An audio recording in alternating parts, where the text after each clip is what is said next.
नाज़रीन, रतोदेरो में HIV सबब 3 वरहनि जो मासूम नींगर फोत थी वियो आहे। इन हवाले सां वधीक अपडेट करण लाइ असां सां लाइन ते मौजूद आहे यूनिस सुमरो। जी यूनिस, तफ़सीलन खां आगाह कजो। रतोदरो में 4 महीना 14 ॾींहं गुज़रण बावजूद हिन वक़्त ताईं मौत जो राकात HIV एड्स जहिड़े ख़तरनाक मर्ज़ ते को बि ज़ाब्तो न अची सघियो। वधीक हिक माह जी अंज ख़ाली थी वई। रतोदरो मोहल्ला नूराबाद कॉलोनीअ जो रहवासी 3 सालनि जो मुसविर अली पुट मुनवर अली वधियो एड्स वॻे फोत थी वियो।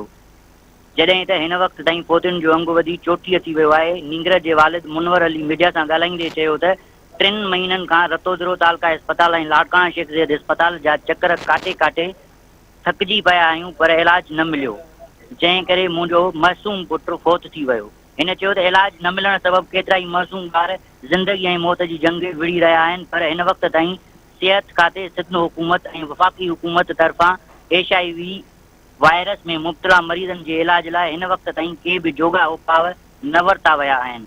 रतोदरो में HIV जो सेंटर क़ाइमु थियण बावजूद बि दवाऊं नथियूं ॾिनियूं वञनि, जंहिं करे रोज़ानो HIV वायरस में मुब्तला मासूम गुलनि जहिड़ा ॿार मौत जो शिकार थी रहिया आहिनि।